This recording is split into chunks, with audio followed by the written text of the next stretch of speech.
Hello guys, welcome to our channel The Devil's Groom Part 6. Chapter 26 तुम्हारे पास कोई option नहीं। रिवा बिना कोई हलचल किए उस काली परछाई को एकटक देखे जा रही थी, मानो उसे वश में ले लिया गया हो। वो परछाई काफी भद्दे तरीके से हंसते हुए घर में आने की कोशिश करने लगी, पर तभी उसके कदम ठिठक गए। किसी ने अचानक ही रिवा के कंधे पर हाथ रखा और वो होश में लौट आई। रिवा ने सामने देखा और वो काली परछाई देख उसकी चीख निकल गई। देव ने उसे पीछे खींचा और एकदम से अपनी तलवार निकालकर हवा में चला दी। गायब होने से पहले वो परछाई दो हिस्सों में बट चुकी थी। रिवा ने दोनों हाथों से मुंह पकड़ लिया। कुछ समय तो वो मुंह से शब्द तक ना निकाल सकी। राजपुरोहित भवन। दिव्य और रिवांश सामने खड़े थे देव के। वो कमरा दिव्य का था। देव ने उन्हें पूरी बात बताई तो सुनकर रिवांश किसी सदमे में चला गया। मेरी गलती के कारण वो मेरे घर तक पहुंच गया। अब मैं क्या करूंगा? रिवांश खुद से बड़बड़ा दिया। इसमें तुम्हारी गलती नहीं है, देव ने कहा। तभी दिव्य बोला, हमारी ही गलती है भाई। हम विराश के घर को ढूंढते हुए गए थे। शायद वहीं पर एक शैतान इंतजार में बैठा था। या तो विराश खुद उसके सामने आए या फिर कोई भी विराश से जुड़ा हुआ। हमने गलती कर दी भाई। हम पर भी हमला किया था उसने। देव में गुस्से में अपना सर पकड़ लिया। तुम दोनों लड़के पागल हो चुके हो। ये क्या कर दिया तुमने? किसी की नज़र ने रिवांश ना आए इसलिए मैं उसे उन शैतानों की नज़रों से दूर ले आया था। हमें थोड़े ना पता था कोई हमारा इंतजार करते हुए मिलेगा। हम तो इंसानों से मिलने गए थे, दिव्य ने कहा। देव आसपास कुछ ढूंढने लगा। ये देख दिव्य ने जल्दी से खुद को रिवांश के पीछे छुपा लिया। चप्पल से नहीं मारना भाई। दोस्त के सामने बेइज्जती मत करो। देव शांत हो गया और उसने कुछ पल की चुप्पी के बाद कहा, जो हुआ उसे अब छोड़ दो। लेकिन आगे ऐसा ना हो इसलिए तुम दोनों इस घर से बाहर कदम नहीं रखोगे जब तक मैं ना कहूं। लेकिन कॉलेज का क्या होगा? दिव्य हल्के से अपना सर बाहर निकाल कर बोला। एक बार में सुन लिया ना? नहीं जाओगे बाहर मतलब नहीं जाओगे। जो करना है यही से करो। देव ने अपना आदेश सुना दिया। रिवांश एकदम से उसकी तरफ बढ़ गया। करीब आकर वो बोला, मैं विराश से भी नहीं मिल सकता। देव ने गला तर किया, मैं ना कहकर कठोर नहीं बनना चाहता। तुम्हारा वहां जाना सही नहीं, बस इतना सुन लो। आज नहीं तो कल उनका ठिकाना ढूंढ लिया जाएगा। इसी बात का मुझे डर है। तो फिर विराश को मेरे पास ले आओ। रिवांश दर्द से बोला। वो हमारी नहीं उन शैतानों की जिम्मेदारी है, देव ने नजरें फेर कर कहा। वो मेरे पापा है। जन्म दिया है उन्होंने मुझे। आप कह भी कैसे सकते हो ऐसा? वो उस महल को नहीं छोड़ सकते। अगर कभी उनका ठिकाना ढूंढ लिया गया तो वो दोनों मर जाएंगे, रिवांश ने कहा। देव ने आंखें बंद कर ली। इस मोह से बाहर निकलो रिवांश। तुम्हें कुछ समय बाद स्वर्ग जाना है। सच्चाई नहीं बदलेगी भाई। वो मेरे अपने हैं। अगर स्वर्ग जाने की इतनी बड़ी कीमत मुझे चुकानी पड़े तो नहीं जाना मुझे वहां, रिवांश ने टूटी आवाज में कहा। देव ने आंखें बड़ी कर ली। वो खड़े होकर तिलमिलाते हुए बोला, मेरी इतनी मेहनत के बाद तुम जाने के लिए मना कर रहे हो? क्या कुछ नहीं किया मैंने? अपने मॉरल्स छोड़ दिए। मुझे अपने लोगों के साथ रहना है। मॉम डैड और पापा। जिसको आप मेरे अंदर ढूंढ रहे हो वो शायद मैं नहीं हूँ भाई। मैं रिवांश हूँ। मेरी एक अलग पहचान है। मेरी जिंदगी में शामिल लोग अलग है। क्या मैं इनके साथ खुशी से नहीं रह सकता? रिवांश ने सवाल किया। देव ने उसके कंधे पकड़ लिए, तो क्या मुझे भी खुश होने का अधिकार नहीं? मेरी जिंदगी मेरा परिवार बस तुम दोनों थे। अपनी आंखों से तुम्हारी मौत को देखना कैसे सहा होगा मैंने? तो क्या हुआ अगर इस बार मैं स्वार्थी बनकर अपने बारे में सोच रहा हूँ? जिनके साथ तुम रहना चाहते हो वो संभव नहीं। इंसान एक समय बाद मर जाएंगे और वो शैतान, उनसे हमारा कोई रिश्ता ना रहे वही बेहतर होगा। तो मेरे पास कोई ऑप्शन नहीं आपकी सुनने के अलावा, रिवांश ने जैसे आखिरी बार पूछा था। देव ने उसका गाल छूकर कहा, तुम्हारे पास कोई ऑप्शन नहीं। रिवांश ने सर हिलाया। आपने मेहनत की है मुझ पर। मैं नाराज नहीं करूंगा आपको। बस एक रिक्वेस्ट है, अगर कभी भी विराश मुसीबत में हो तो आप उन्हें जरूर बचाएंगे। ठीक है, मैं वादा करता हूँ। अगर कभी मौका मिला तो यकीनन उनकी रक्षा करूंगा। आखिर उन्होंने मुझे फिर से मेरे दर्पण से मिलाया है, कहते हुए देव ने उसका माथा चूम लिया। आराम करो करो अब। रिवांश ने हल्के से सर हिलाया तो देव आगे बोला, रिवांश को परेशान मत करना। आप ना बताते तो मैं ऐसा करता ही नहीं। दिव्य व्यंग से बोला। देव ने आंखें छोटी कर ली। दिव्य तुरंत बोला, समझ गया। अब जाओ आप। Good night. देव अफसोस के साथ सर हिलाते हुए चला गया। एक अंधेरे कमरे में लकड़ी से बनी कुर्सी पर कोई बैठा था, हाथ में लाल रंग की वाइन का ग्लास पकड़े हुए। धीरे धीरे वो उसमें से घुट भर रहा था। उसके लाल नाखून लंबे थे। उसी समय चिरायुष वहां आकर जमीन पर गिर पड़ा। उसने अपना सीना पकड़ रखा था। कुर्सी पर बैठी किसी वो लड़की बोली, क्या हुआ महाराज चिरायुष, आप किसके हाथों जख्मी होकर आ गए? उस आवाज में चिंता ना के बराबर और व्यंग ज्यादा था। चिरायुष का सर काले कपड़े से ढका हुआ था। उसने जैसे ही सर से कपड़ा हटाया उसकी लाल आंखें चमक उठी। मेरा सामना देव से हुआ था, साथ ही उस दर्पण को भी मैंने देखा, चिरायुष ने कहा। पर सामने कुर्सी पर बैठी लड़की ने कोई प्रतिक्रिया नहीं दिखाई, मानो वो पहले से जानती थी रिवांश के बारे में। अपना ग्लास हाथ में घुमाकर उसने आराम से कहा, जब कहा है देव से दूर रहो तो तुम क्यों उसके सामने चले गए? मरने का इरादा था, बिना महाराज शूल से युद्ध किए। चिरायुष का जबड़ा कस गया। मैंने तुम्हें इतनी बड़ी खबर दी और तुम हो कि, रुको, कहीं तुम्हें पहले तो नहीं पता था? वो एकदम से हंस पड़ी, सही पहचाना। मैंने पहले ही कहा था अपना ध्यान सिर्फ और सिर्फ स्वर्ग को परेशान करने में लगाओ, ताकि सबका ध्यान उस तरफ बना रहे। इतने छोटे से काम की उम्मीद तुमसे रखना बेकार चला गया।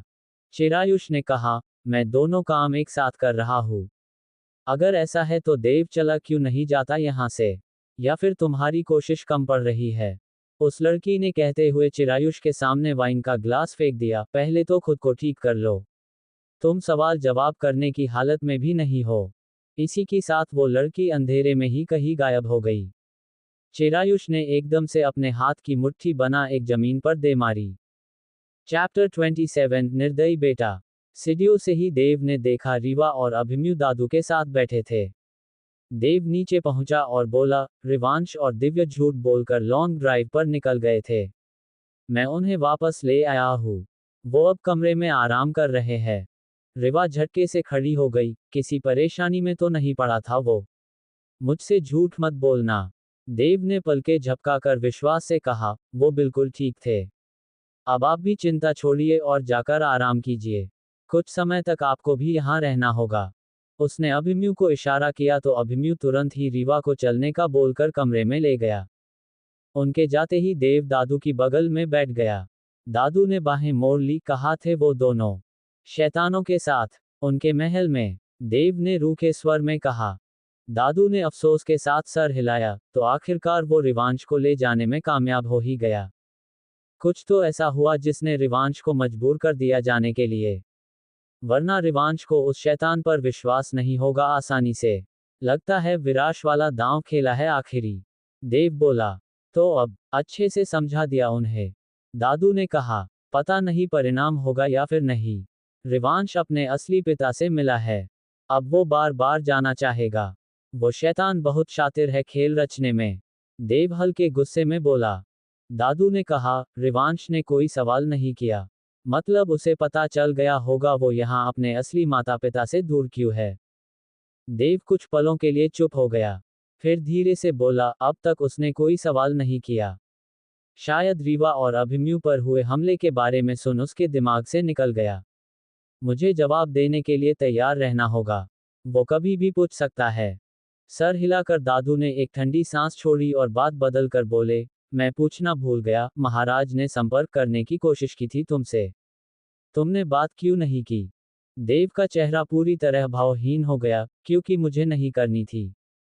दादू हैरानी से बोले, देव, क्या तुम उन्हें दोषी मानते हो जो काया के साथ हुआ? देव ने हाँ कहने में समय जाया नहीं किया और बोला, हम यहाँ थे तो उनका कर्तव्य था काया की रक्षा करना। क्या किया उन्होंने? उनके कारण काया हमारे साथ नहीं। दादू ने सर पकड़ लिया, तुम्हारे दर्द को मैं अच्छे से समझ सकता हूँ, लेकिन वो मुझसे ज्यादा नहीं होगा। मेरी पुत्री थी काया, पर मैं तो महाराज को दोष नहीं देता। उनकी आवाज में केवल निराशा थी। देव लापरवाही से बोला, तो किसका दोष है? काया का। बस, मुझे बहस नहीं करनी देव, महाराज से बात कर लो। उन्हें बताओ, बस 1 महीने का समय चाहिए हमें। दादू ने हाथ दिखाकर बात को खत्म कर देना चाहा। हाँ, बात तो करनी होगी। पहले ही पूछ लेना बेहतर होगा कि वो मेरे शिष्यों को स्वर्ग में लेंगे या फिर नहीं। अगर उन्होंने मना किया तो मैं स्वर्ग और नर्क की सीमा पर बने बाग में रहने चला जाऊंगा। आप लौट सकते हैं स्वर्ग खुशी से, देव ने कहा। दादू कुछ समय उसे देखते रहे, फिर एकदम से अपना हाथ उठाया देव को मारने के लिए। देव ने जल्दी से अपना सर छिपा लिया। दादू का हाथ हवा में ही रुक गया। तुम समझदार हो, समझदारी वाली बातें हो किया करो। दिव्य की हवा लग गई है तुम्हें। पर मैंने कुछ गलत भी नहीं कहा। अपने शिष्यों के बिना मैं स्वर्ग नहीं जाऊंगा, देव ने कहा। तो मैं भी अपने शिष्य के बिना स्वर्ग नहीं जा सकता।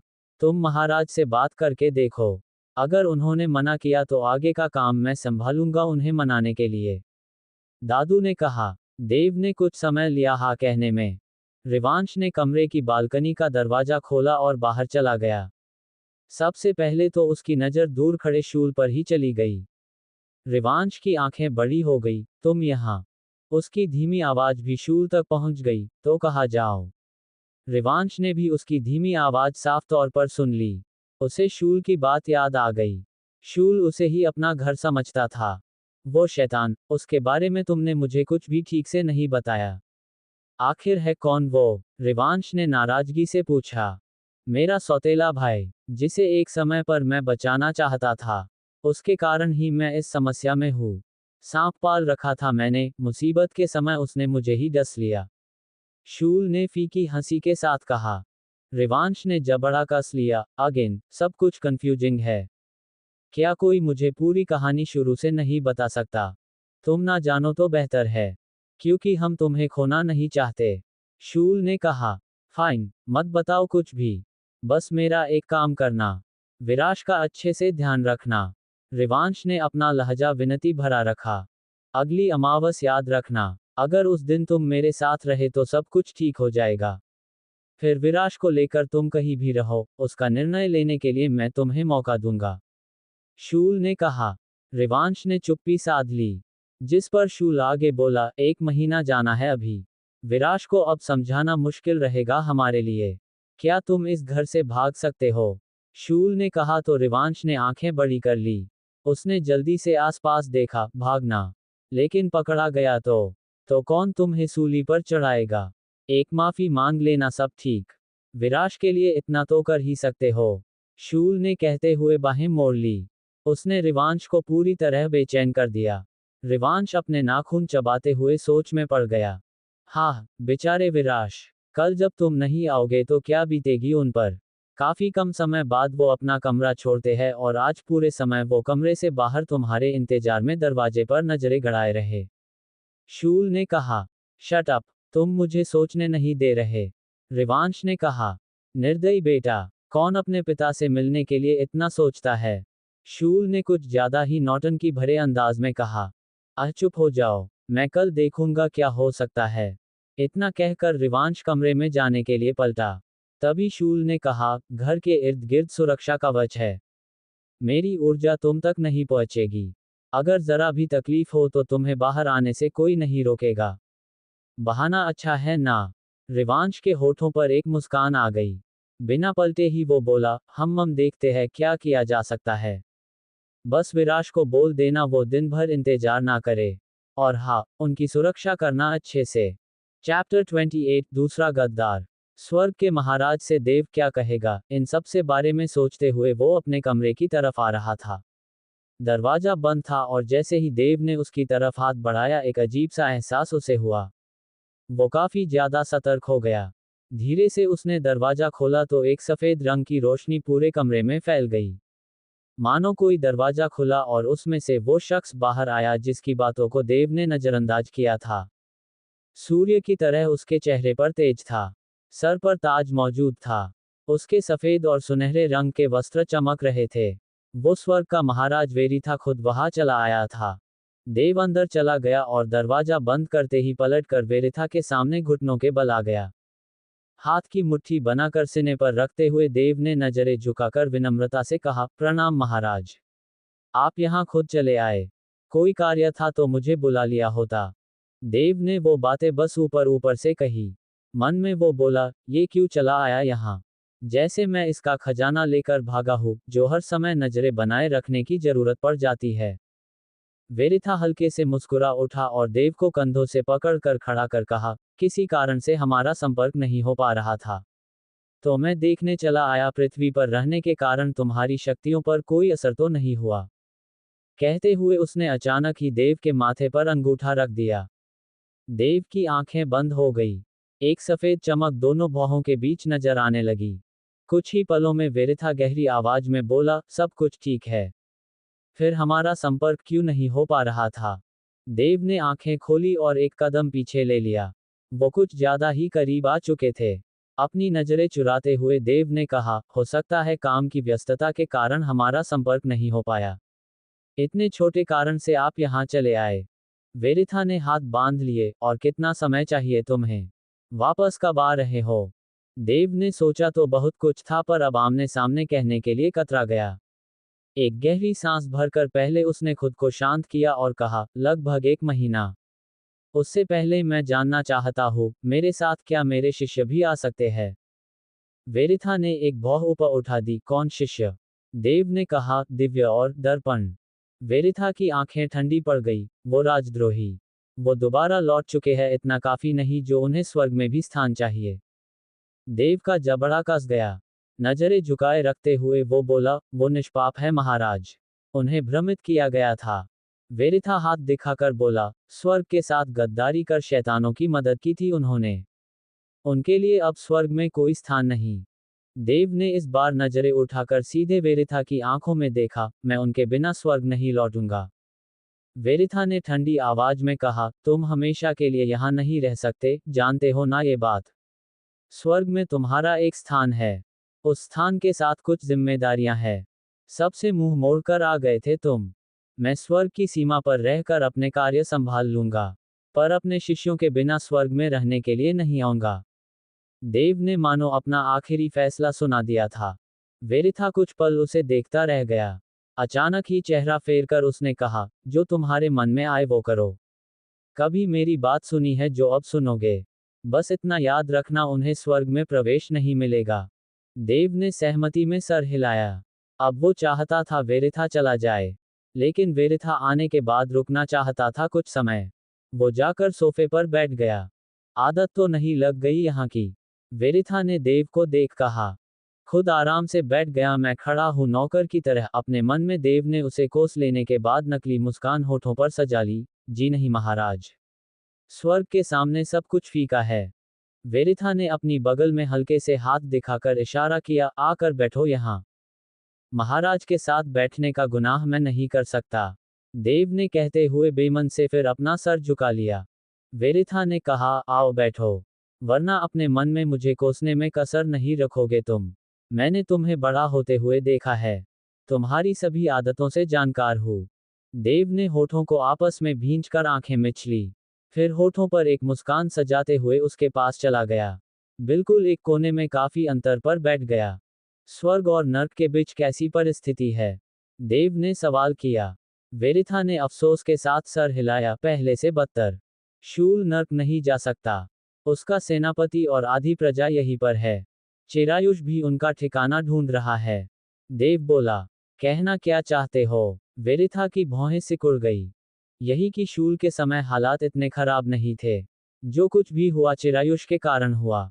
उसने ही काया से साथ गलत व्यवहार करने की, कहते हुए देव एकदम से रुक गया। उसकी आंखें ठंडी पड़ गई। वेरिथा की मुट्ठियां भी कस गई। सामने देखते हुए वो बोला, किसी भी शैतान का समर्थन करने की जरूरत नहीं। ना शूल अच्छा था ना ही चिरायुष। दोनों स्वर्ग के शत्रु है। हो सकता है भविष्य में जाकर शूल फिर अपनी जगह पर बैठ जाए। एक बार फिर उसके साथ हमारा युद्ध हो। उद्धरण चिन्ह। देव ने कभी वेरिथा को पूरी बात नहीं बताई थी। आज पहली बार वो देव से मिलने यहाँ आया था, इसलिए ज्यादातर बातों से वो अब तक अनजान ही था। देव ने सर हिलाया तो वेरिथा आगे बोला, अपने शिष्यों को इस बार अच्छे से समझा दो। उन शैतानों के साए से भी दूर रहे। हाँ कहते हुए देव ने दूसरी तरफ चेहरा कर लिया। कोई उसके शिष्यों की बुराई करे ये बात पहले से उसे पसंद नहीं थी। अचानक ही वेरिथा ने उसके हाथ को छू लिया तो देव चौंक कर झटके से खड़ा ही हो गया। महाराज, आप यहाँ आए और मैं आपकी सेवा में कुछ कर ही नहीं पाया। वो जल्दी से दूर हो गया। वेरिथा ने पलकें झपका दी। फिर वो भी खड़ा हुआ। उसकी आवश्यकता नहीं। मुझे अब चलना चाहिए। 1 महीना, मतलब बस 1 ही महीना। इससे ज्यादा मैं एक भी दिन की देरी बर्दाश्त नहीं करूंगा। जो आ गया। देव ने फिर से सर झुका लिया। कमरे में फिर सफेद रोशनी फैल गई और दरवाजा खुला। वेरिथा कुछ पल उसे देखते रहा। फिर वहां से चला गया। अगली शाम, रिवांश के जाने के बाद से शूल भी कहीं चला गया और लौटा ही नहीं। रुद्र को कोई अंदाजा नहीं था रिवांश के आने का। इसलिए वो ज्यादा समय तक विराश से सच्चाई नहीं छुपा पाया। एक गुलदस्ता उठाकर विराश ने पूरी ताकत से रुद्र की तरफ फेंका और चिल्ला पड़ा, क्या कर दिया तुम लोगों ने इस बार? मेरी खुशी तुमसे देखी नहीं जाती। क्यों नहीं आएगा मेरा बेटा मेरे पास? रुद्र जल्दी से हट गया और खुद को बचा लिया। उसने हाथ दिखाते हुए विराश को शांत रहने के लिए इशारा किया, रिवांश की मजबूरी है वीर। बात को समझो। वो इस समय कठिन परिस्थिति से गुजर रहा है। हम उसके माता पिता हैं, हमें सब समझ जाना चाहिए। विराश की दोनों आंखें बहने लगी। वो घुटने के बल गिरकर बोला, हर बार मैं ही क्यों समझूं? मुझे बस मेरा रिवांश चाहिए। जाओ, शूल से कहो वो मेरे बेटे को ला दे। मैं नहीं रह सकता उसके बिना। या फिर मुझे उसके पास ले जाकर छोड़ दो। रुद्र धीरे धीरे उसकी ओर बढ़ते हुए कहा, काश कि हम ऐसा कर सकते। मैं सच में हर रोज तुम्हें उससे मिलाने ले जाता। 20 साल इंतजार किया है वीर, 1 महीना और कर लो। हो सकता है उसके बाद हमारा रिवांश हमेशा के लिए हमारे पास आ जाए। विराश ने भरी आंखों से उसकी ओर आस भरी नजरों से देखा। रुद्र धीरे से अपने घुटनों पर बैठा। कुछ ही अंतर था दोनों के बीच, जिसे बनाए रखना जरूरी था। विराश अब पहले की तरह उसकी करीबी के साथ सहज नहीं था। रुद्र ने उसकी ओर हाथ बढ़ाया, मैं ला दूंगा तुम्हें तुम्हारा बच्चा। बस कुछ समय का इंतजार कर लोगे ना? तब तक क्या वो एक बार भी नहीं आएगा? पूरा महीना बहुत ज्यादा समय होता है। विराश सोचते हुए बड़ी ही मासूमियत से बोला। रुद्र ने अपने खाली हाथ को देखा और उसे नीचे कर लिया। फिर वो खुद को साधारण रखते हुए बोला, हो सकता है आ भी जाए। जैसे मेरा वीर उससे बहुत प्यार करता है, ठीक उसी तरह रिवांश भी तो करता है। उसे जब तुम्हारी याद आएगी तो चला आएगा। विराश खुशी से मुस्कुरा उठा, हाँ वो जरूर आएगा। क्योंकि वो मुझसे बहुत प्यार करता है। देखो उसने मेरे लिए नए कपड़े लाए। रुद्र झूठी मायूसी दिखाकर बोला, मेरे लिए कुछ नहीं लाया। तुम्हारे लिए क्यों लाएगा? वो मेरा बेटा है। बस मेरे लिए ही लाएगा। विराश ने जलन से कहा तो रुद्र अपनी हंसी को नहीं रोक पाया। आराम से वो फर्श पर बैठ गया। पहली बार वो विराश को अकेला छोड़कर चले जाने की जगह शांत कर पाया था। राठौर पैलेस, घर पूरा खाली होने के कारण वहां बिजली भी बंद थी। बाहर बस एक सिक्योरिटी गार्ड खड़ा था, वो भी दूर गेट पर। इसी बीच अभिसार वहां हवा से निकलकर बाहर आ गया। चारों तरफ उसने सतर्कता से देखा और अंत में कहा, सामने आओ चिरायुष। मैं सूंघ सकता हूँ तुम्हारी खुशबू।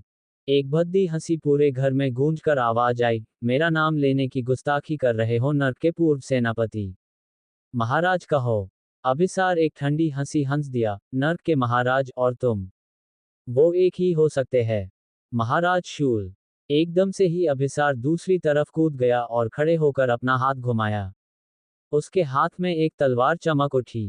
पीछे से हमला हुआ था उस पर। अभिसार ने चारों तरफ देखा। कोई भी नहीं था। तो दूसरा गद्दार भी यहीं पर है। अभिसार की आवाज में इस बार नफरत उतर आई। एक तलवार की नोक हवा में चमक कर अभिसार की तरफ फिर पीछे से बढ़ी। अभिसार तैयार था। पलटकर उसने अपनी तलवार अड़ाकर वार रोक दिया। उस साय की आंखों में आंखें डालकर अभिसार एक ठंडी हंसी हंसते हुए बोला, नक्तेश, मेरा रूप धरने का बहुत शौक है ना तुम्हें? तुम्हारी मृत्यु मेरे ही हाथों होगी। नक्तेश टेढ़ी मुस्कान के साथ बोला, तुम्हारा स्थान मिला है मुझे नर्क में। मैं अब सेनापति नक्तेश हूँ। जो तुम्हारा स्थान छीन सकता है, वो तुम्हारा अस्तित्व भी मिटा सकता है। एक कमजोर राजा के कमजोर सेनापति, जो छुपते फिरने के अलावा कुछ नहीं कर सकते, वो मारने की धमकी दे रहा है मुझे। नक्तेश ने पूरी ताकत लगाई। ठीक वैसा अभिसार ने भी किया और इसी का नतीजा दोनों की शक्ति आपस में टकरा जाने से वो एक दूसरे से दूर होकर दो तरफ जा गिरे। अगले ही पल वो खड़े भी हो गए। इसी बीच सीढ़ियों के ऊपर चिरायुष आकर खड़ा हुआ। वो काले कपड़ों में था। उसके सर पर वो ताज था जो कभी शूल के सर पर हुआ करता था। अभिसार ने जैसे ही उस ताज को देखा उसकी पकड़ अपनी तलवार पर कस गई। चिरायुष हंसी उड़ाने वाले लहजे में बोला, अकेला पूर्व सेनापति, क्या लगता है तुम्हें आज तुम्हारा अंतिम दिवस है? अभिसार ने अपनी तलवार को घुमाया, देखते हैं आज किसका अंतिम दिवस है। इतना कहकर वो सीधे नक्तेश की तरफ तलवार लेकर हवा की गति से बढ़ा गया। पलक झपकते ही उनकी तलवारें आपस में टकरा जाने की आवाज हुई। हॉल में मौजूद कांच की सभी वस्तुएं एक तेज आवाज के साथ फूटकर चकनाचूर हो गई। इसके बाद तलवारें टकराने की आवाज जैसे न रुकने वाले संगीत जैसी बजती चली गई। चिरायुष ने पल भर के लिए आंखें बंद कर उन्हें खोला। अब वो पूरी तरह काली हो चुकी थी। उसने अपना हाथ आगे उठाया तो उसमें तलवार आ गई। तुम पर व्यर्थ करने के लिए समय नहीं है अभिसार। तुम्हारे जाने का अब समय आ चुका है। तुम जाओगे तभी तो शूल अकेला पड़ जाएगा। कहते हुए चिरायुष भद्दे तरीके से मुस्कुरा पड़ा। वो अभिसार पर हमला करने आगे बढ़ गया, जबकि अभिसार का पूरा ध्यान नक्तेश के साथ युद्ध करने पर था। चैप्टर 29 तो उसका शरीर तुम्हें ऊर्जा देता है।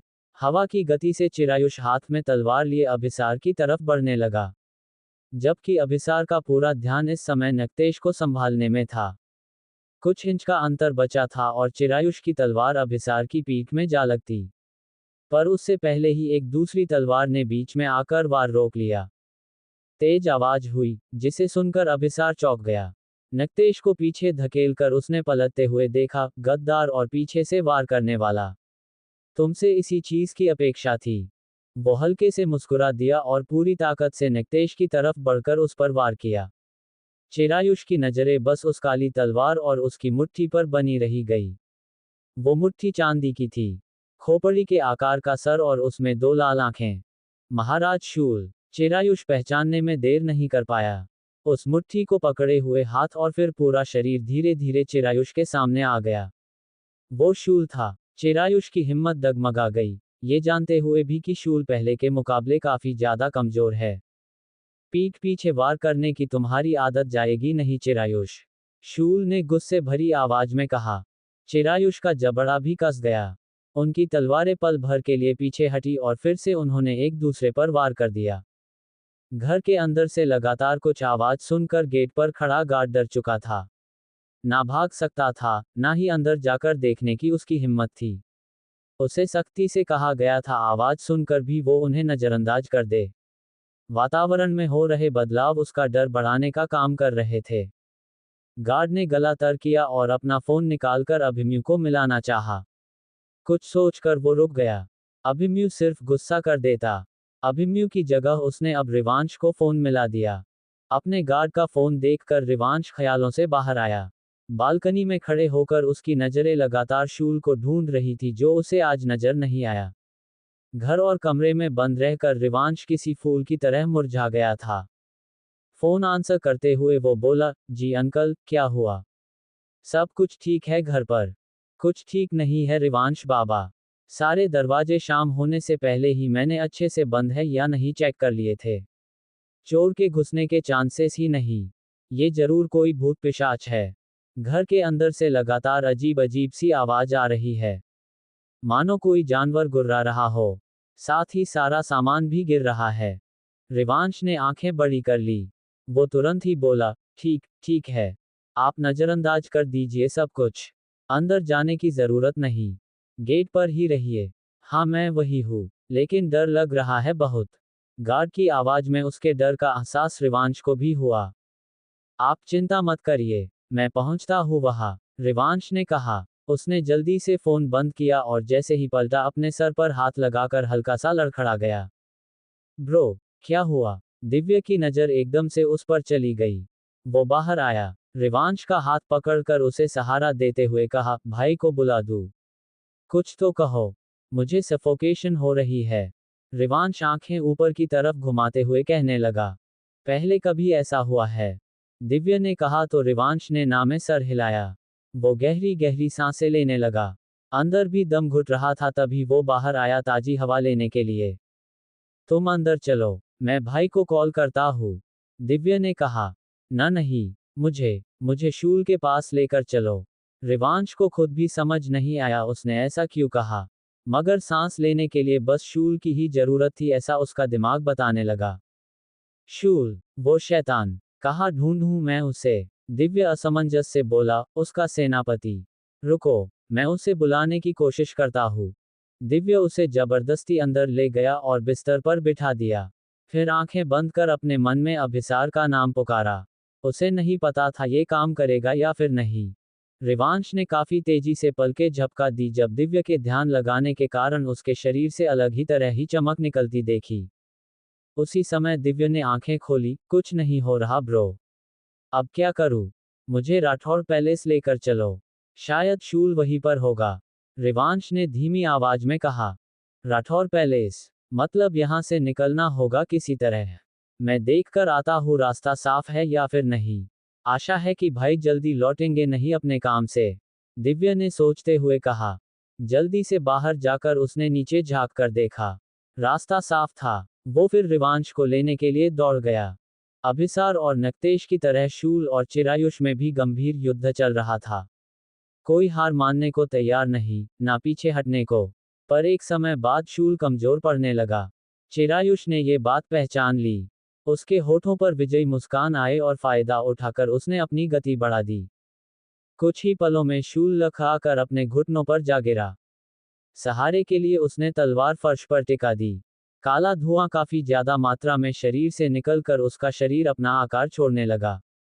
अभिसार ने उसे देखा लेकिन क्या करता। नक्तेश को संभाले रखना उसकी मजबूरी थी। चिरायुष की हंसी पूरे घर में गूंज उठी। महाराज शूल को घुटने के बल गिरे देखने का सौभाग्य मिला है मुझे। ये बात मैं सुनहरे अक्षरों में लिखवाऊंगा नर्क के महल की दीवारों पर। जो आज तक कोई ना कर पाया वो महाराज चिरायुष ने कर दिखाया। अब तो मैं नर्क का स्वामी बनने के लिए पात्र हूं ना। उसने अपनी तलवार आगे दिखाकर कहा। क्या तुम हार मानते हो शूल? तुम्हारी मृत्यु के साथ मैं हार मानूंगा। शूल बोला और उठने की कोशिश करने लगा। पर यह आसान नहीं रहा। वो दोबारा से घुटनों पर गिर पड़ा। चिरायुष फिर से उस पर हंसने लगा। तुम हार मानो या ना मानो, तुम्हारी मौत मैं निश्चित कर चुका हूं। कब से इंतजार था तुमसे सामना होने का, तुम्हें हराने का और मिटाकर रख देने का। सोचा उस बच्चे को ढूंढकर खत्म करना आसान रहता तुम्हारी मौत के लिए। ये भी इतना आसान होगा पता होता तो अब तक मैं अपना समय बर्बाद ना करता इंतजार में। शूल फिर कोशिश करने लगा उठने की। इस बार भी वो सफल नहीं हुआ। चिरायुष आगे बढ़ने लगा। मरने से पहले कोई आखिरी इच्छा महाराज शूल? अपनी प्रजा की चिंता ही होगी है ना? या फिर उस लड़के को आखिरी बार देखना? जो भी हो, तुम्हारे पीछे पीछे सब जाएंगे इसका आश्वासन मैं तुम्हें जरूर दूंगा।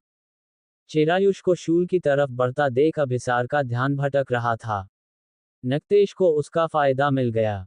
अभिसार की तलवार में अपनी तलवार अड़ाकर उसने घुमाई और वो अभिसार के हाथ से दूर जाकर गिरी।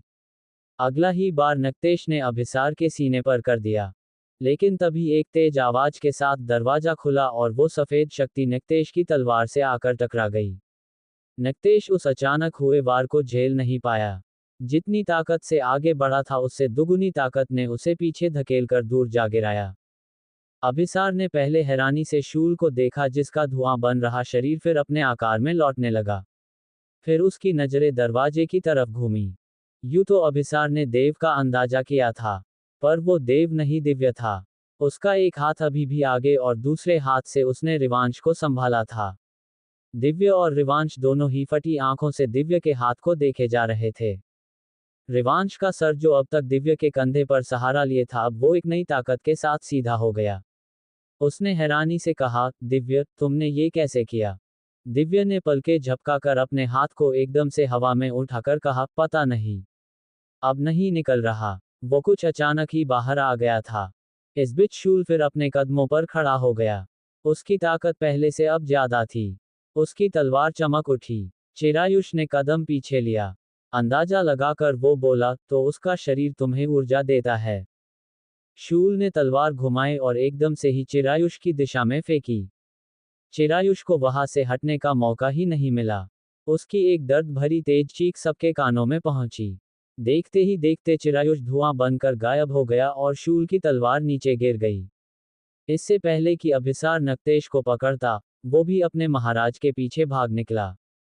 अभिसार ने उनका पीछा करना चाहा पर शूल ने रोकते हुए कहा, अकेले मत जाओ।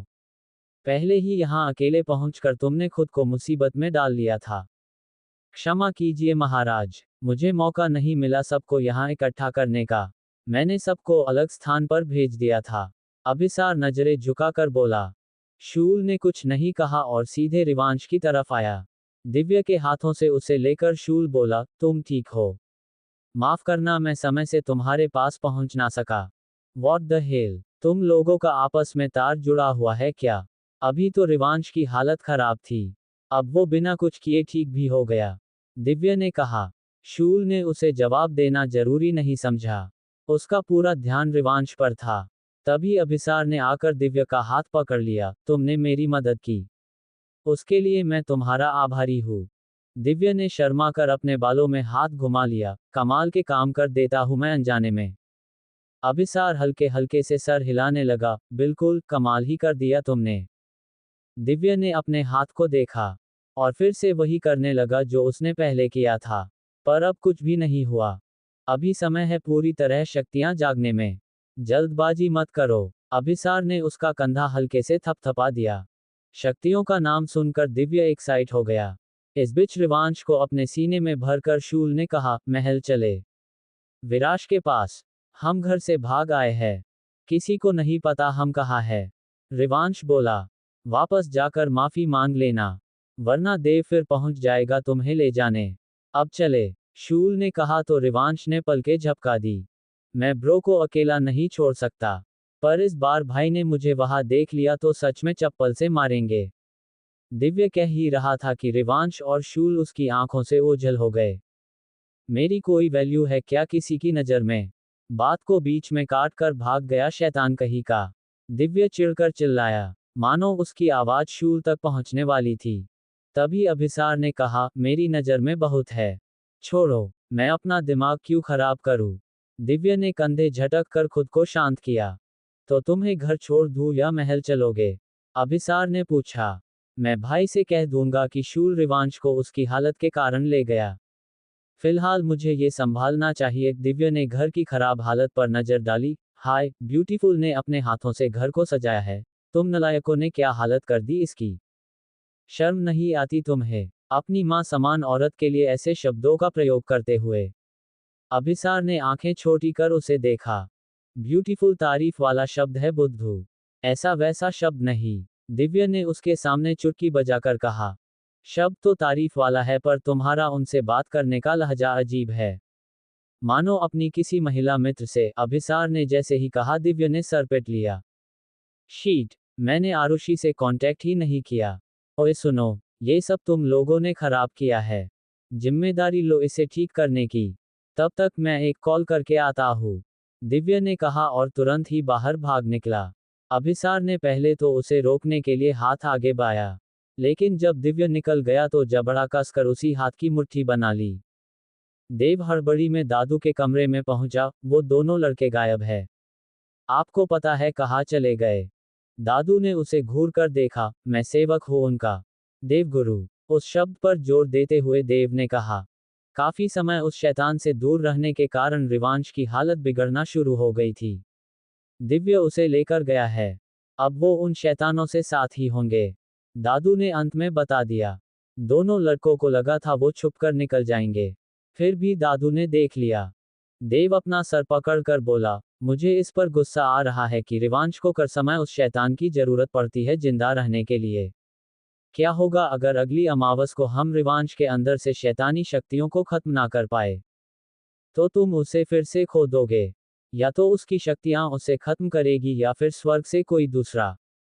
और इस काम की जिम्मेदारी तुम पर भी आ सकती है, भूलना मत, दादू ने कड़े शब्दों में कहा, जिसे सुनकर देव के चेहरे पर डर नजर आने लगा। ना में सर हिलाकर वो बोला, मैं उसे फिर से नहीं खोना चाहता, उसके साथ मैं भी मर रहा हूँ देवगुरु। अगर इस बार उन दोनों को कुछ हुआ तो मैं भी खुद को समाप्त कर लूंगा। देव, दादू ने खड़े होकर गुस्से में कहा। लेकिन देव कुछ सुनने की जगह वहां से चला गया। दादू उसका नाम पुकारते रहे पर वो ना रुका। चैप्टर 30 आप विराश के गुनहगार है। विराश का ध्यान भटकाने में रुद्र कामयाब हो पाया। काफी समय तक उसने विराश के साथ सिर्फ रिवांश के विषय में ही बात की, जिस पर बोलने में विराश दिलचस्पी रखता था। पर एक समय बाद उसने फोन उठाया और कान में हेडफोन लगा लिए। रुद्र खोए हुए बातें करता ही रह गया। जब उसे एहसास हुआ विराश कोई जवाब नहीं दे रहा, तब जाकर उसका ध्यान विराश पर गया। रुद्र को बुरा तो लगा पर थोड़ी राहत भी मिली। कोई तो चीज अब विराश को व्यस्त रखने में कामयाब हो पाए, वरना तो पहले वो गुड़िया वाला खिलौना ही उसका सब कुछ था। पूरा पूरा दिन वो उस खिलौने से बात करने में बीता देता, जिसका नतीजा था विराश का आक्रामक प्रतिक्रिया देना। अचानक ही उसके सामने से कोई गुजारा और जाकर विराश की आंखें बंद कर ली। विराश के हाथ से फोन छूटकर बिस्तर पर गिर गया। वो बुरी तरह चौंकने के साथ डर भी गया। कौन है? क्या कर रहे हो? वो तेज आवाज में बोला। रिवांश ने जल्दी से अपने हाथ हटाकर कहा, पापा मैं हूँ। रिवांश, तुमने मुझे क्यों डराया? वह मासूमियत से सीने पर हाथ रखकर बोला। सरप्राइज देने के बारे में सोचा था, खुद ही सरप्राइज हो गया। सॉरी, आपको डराने का इरादा नहीं था मेरा। रिवांश ने माफी मांग ली। विराश उठकर उसके सामने आया। तुम यहाँ कैसे आए? रुद्र ने कहा, तुम्हारी मजबूरी है, अब तुम नहीं आ सकते 1 महीने तक। रिवांश ने हाँ में सर हिलाया। मजबूरी तो जरूर है, पर सोचा आप इंतजार करोगे। एक बार मिलकर आने में बुराई नहीं। एटलीस्ट आपको पता रहेगा मैं क्यों नहीं आ रहा। विराश उसके हाथ पकड़कर मायूसी से बोला, तुम रोज नहीं आओगे। मैं क्या करूंगा तुम्हें देखे बिना? मुझे तुम्हारी बहुत याद आती है। 1 मिनट भी रहा नहीं जाता और रोना आता है। रिवांश ने उसका चेहरा थाम लिया। क्यों रोना आता है? ऐसा तो नहीं है कि मैं आपको अब अकेला छोड़ दूंगा। मैं आता रहूंगा, बस समय का पता नहीं। हम और बस 1 महीना। रिवांश हमारे साथ रहेगा, है ना? शूल ने चुप्पी तोड़ी। विराश तो खुश हो गया पर रिवांश ने गर्दन घुमाकर उसे घुरा। शूल ने कंधे उठा दिए। क्या तुमने मुझ पर निर्णय छोड़ा था इस बारे में? कल रात ही हमारी बात हुई थी, भूल गए इतनी जल्दी? रिवांश ने कहा। शूल ने हाथ बांध लिए और कहा, कल रात याद क्यों नहीं आ रहा मुझे? शक्तियां कमजोर होने के साथ साथ मेरी स्मृति भी लगता है कमजोर हो गई। रिवांश अच्छी तरह उसके नाटक समझकर धीरे धीरे हाँ में सर हिलाने लगा। फिर उसने विराश से कहा, मैं आपके साथ रहूंगा या नहीं, उससे ज्यादा आप मेरे साथ जरूर रहेंगे, इसका विश्वास आपको दिलाता हूं। बस एक बार आप ठीक हो जाओ, मैं आपको अपने साथ ले जाऊंगा। फिर वही बात, क्या तुम्हें उसके पति से डर नहीं लगता? रुद्र ने आंखें छोटी कर ली। कमजोर लोगों से नहीं डरता मैं। रिवांश आराम से कंधे झटक कर बोला। रुद्र का मुंह खुल गया। मैं तुम्हारा पिता होने के साथ साथ शैतानों का अगला गुरु भी हूँ। हाँ, एक कमजोर गुरु, जिसने अपने हाथों से सब कुछ बर्बाद कर लिया, मेरे मासूम पापा को नर्क भरी जिंदगी देकर। रिवांश ने उसे ठंडी नजरों से देखा। बार बार मुझसे इस बारे में बहस मत करो। मैंने जो किया अपने प्यार के लिए किया। गलती हो चुकी थी, जिसे सुधारने के लिए मुझे उसे इंसान से शैतान बनाना पड़ा। रुद्र ने फिर अपनी सफाई में कहा, पहले गलती करो, सॉरी गुनाह करो और फिर माफी मांगो। ये भी सही है। किसी की जिंदगी छीनकर उससे सॉरी कहना उसके जख्म भर सकता है। रिवांश तंज भरे लहजे में बोला। आज तक उसके साथ किसी ने भी इस तरह से बहस करना तो दूर बात भी नहीं की। शूल हस्तक्षेप करते हुए बोला, यू जस्ट शट अप क्रिचर।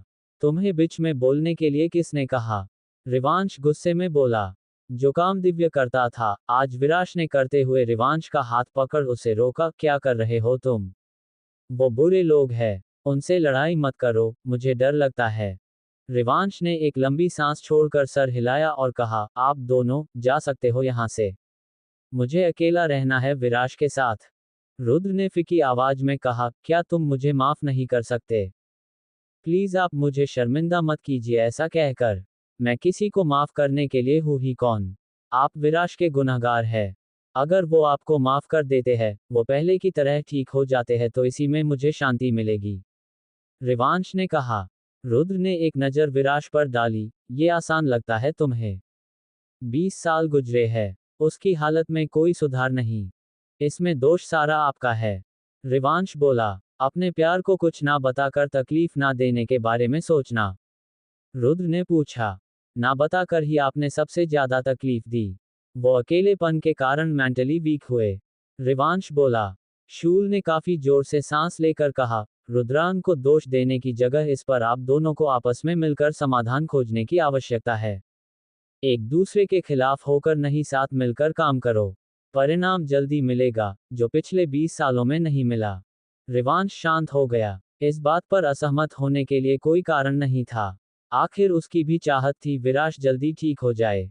इससे पहले कोई कुछ कहता, रिवांश का पेट भूख लगने के संकेत देने लगा। विराश हंस पड़ा, तुम्हें भूख लगी है ना? रिवांश सकपका गया। जिस पर रुद्र ने कहा, वीर, क्या मैं तुम्हारी मदद करूं खाना बनाने में? कल तुम्हारी मेहनत जाया चली गई, पर आज ऐसा नहीं होगा। विराश को पिछले दिन की मेहनत याद आ गई। मन नहीं किया दोबारा किचन में जाने का। लेकिन जैसे कि रुद्र ने कहा था वो मदद करेगा, तो विराश के होठों पर शैतानी मुस्कान झलक आई। उसकी मासूमियत का नतीजा उसे वो छुपा भी नहीं पाया। रुद्र ने हाथ बढ़ाकर उसे अपने पास आने के लिए कहा। विराश जल्दी से उसका हाथ पकड़कर उसके साथ चला गया। पीछे बचे रहे शूल और रिवांश। बिस्तर पर पड़े फोन को देख रिवांश ने किया और बंद करके मेज पर रख दिया। तभी शूल धीरे धीरे उसकी ओर बढ़कर उसके करीब चला आया।